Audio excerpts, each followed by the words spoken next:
literacy skills, they didn't quite have the skills that were appropriate for the types of documents that they were having to produce and work with in their workplace. So they wanted to fine-tune their written business communication knowledge and skills for the workplace, and things like the letter writing, email writing, report writing, and memo writing. So some of the needs that they had within that written business communication, was that they weren't quite sure how to structure reports or memos or emails or letters, and sometimes did not have the appropriate vocabulary and language that needs to be used in business communication. And yeah, they needed to really look at formal and informal language, colloquial language, idioms and things like that to see what was appropriate in the context that they were working in and the requirements of those contexts. The tone in which they were composing their written communication, formatting, and we also had a large number who asked about te reo Māori, using te reo Māori greetings and valedictory endings. So we had to keep the learners' needs in mind, the workplace's needs in mind, and then all of these had to align with the learning progressions. And then we had to think about the learners and what would engage them in the workplace, and so they had needed to have resources that were tactile, that they could touch and manipulate, that were visually stimulating, that made them want to use them, and that were interactive, so that they could either do the activities by themselves or in pairs or in groups of people. And there are just a few examples of some of the things that were developed in those photos. Some a game and a board game. This one is a where you have a text but it has words missing out of it, and you have to overlay the words and choose which is the correct words, and then some little vocab cards. So this was actually what, if we were to create a whakapapa for the resource, this is what it actually looks like. And so the areas that we looked at were business communication, literacy activities, and literacy resources. And then you can see coming down from each of those three key areas are the different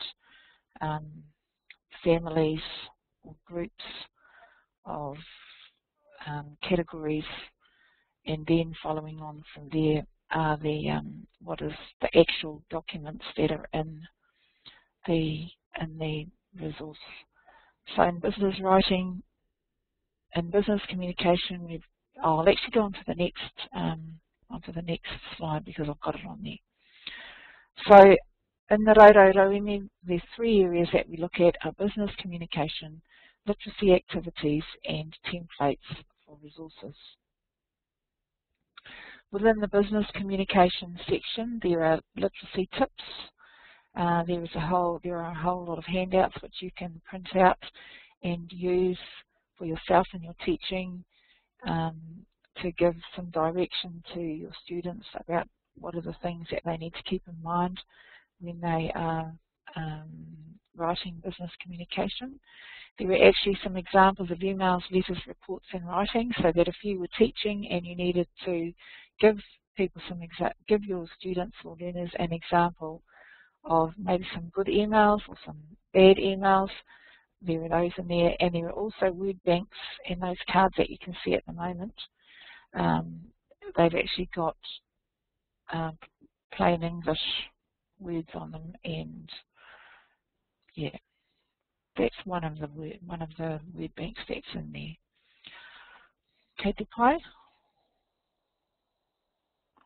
In the literacy activities, Michelle Burke, who was our resource developer, she went and spoke with a number of the staff at Waiariki and asked them what are some of the activities that you have used that have worked, and she compiled those together and put them into a little folder. Then she actually went to the Read to Understand and Write to Communicate books and pulled some of the activities out of there. In the literacy resource template section, there are a number of templates that the teacher can or tutor can just go in to that folder and pull them out and put their own vocab or sentences or whatever you want to put in them, or even if you were using that game, which is the on the right of the screen. If you were using that game, you could actually put in your own whatever you're teaching. You can put in information about that or questions about your subject that you're teaching.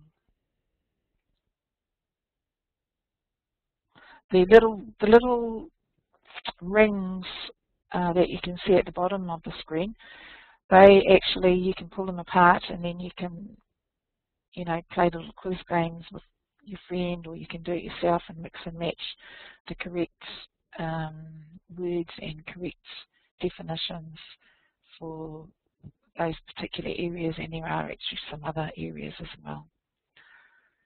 The overlays, that was an example of them in that previous slide where you have the sheet with maybe report writing on it, some tips about report writing, and then particular areas, particular sentences or words are whited out or not there, and you have those words in a little overlay which you insert onto the card. There are closed text activities and also some word puzzles in that literacy resource template folder. So just going back to this slide again, that's just what I've told you all about now, and the reason why we put it into that format, because we wanted to just create a little whakapapa for our resource, because it felt appropriate to do that.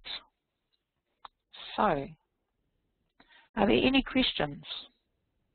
Because that's the end of the slideshow, and I just thought that somebody might have some questions that you might like to ask, or might be interested in some of those activities.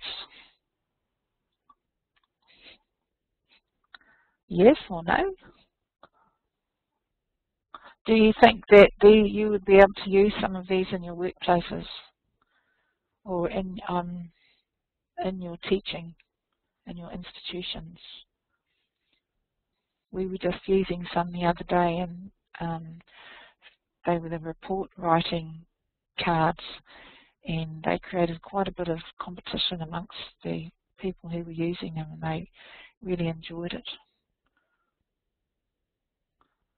What types of jobs are your students in at present? Okay, we don't actually work with students because we're the workplace we do, but this arm of the team who has worked with this resource, they actually work with in the workplace. So at the moment, whom have we got? We're working with Kohanga Reo. We're working with a community health group, a number of community health groups actually, and also some restaurants. And shortly we're going to be going to work with the library staff here in Rotorua, and also with a place called Seal Pack, where they make plastic bags. But in the past we've worked at tourism providers, health providers, hotels, rest homes, daycare centres. It's just very broad, the types of places where we've been working in the last 3 years that we've been doing the Workplace Literacy project. He pātai anō? Any more questions?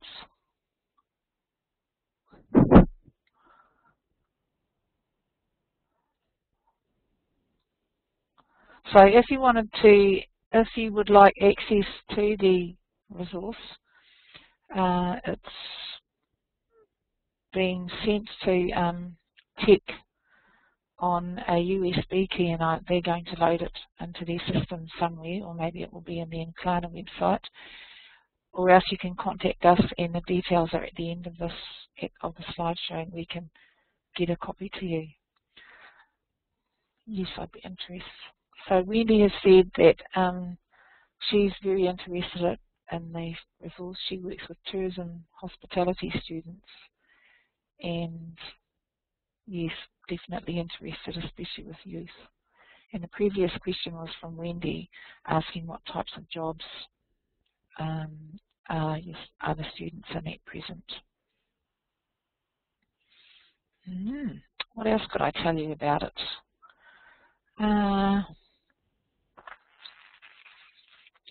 The main reason that we made the resource was for our tutors, so that they would be able to quickly pick up something to take with them in their teaching, because as I said before, it's a very time-consuming process, accessing, developing and printing out and laminating and all of those things with resources. And with these, we've actually got them in some filing boxes, and tutors can just pick them up and use them should they wish to. But the thing that we found this year is that we're not actually working with a lot of people who are doing report writing, but we have been we are able to use the activities that are designed around developing people's vocabulary.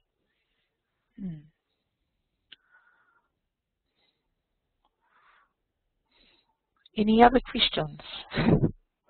This is very strange, not being able to speak to you and you respond straight away.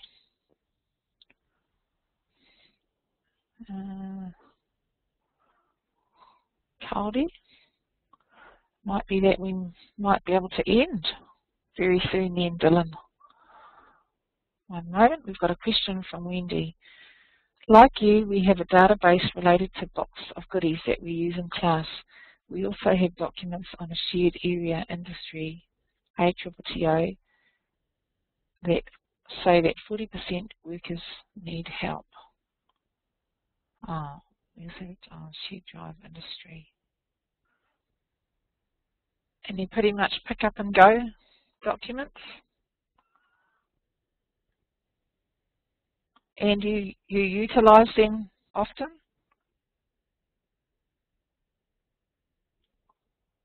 Because for me as a as a tutor, when I do tutoring, is I actually quite like things to be how I like them. And often what you find in a lot of documents or resources is that you just need to put a little bit of your own touch to it as well. And so that's one of the things with this resource is that you can do that, even though that does take a little bit of time. So, but because there are templates there, we're able to do that. And Wendy said, yes, they use them all of the time and they can alter them to meet their teaching. That's great. So is your database, it's within in the ATTO, it's not accessible by anybody else? Wendy.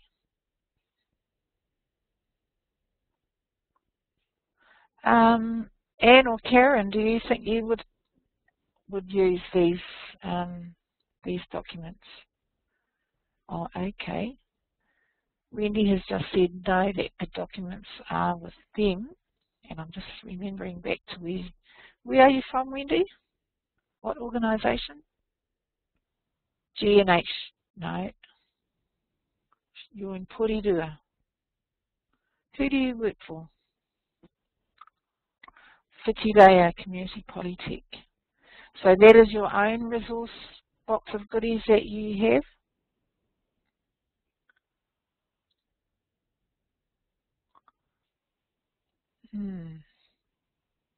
Yes, it is. Yes, it is their own box of goodies. Anne. Anne said, it's been very interesting, great resources for tutors. Many thanks. I'm new to the Polytechnic, which is distance learning. It is great to see what others are doing. Yes, it is great to see what others are doing. Have you been to any of these symposiums that have been happening around the country? Because that's also a great opportunity to have a look at what's happening. And that the one that we just held here in Rotorua in April, we actually profiled a number of the Waiariki projects that were engaged in by various institutions last year, and that was very successful.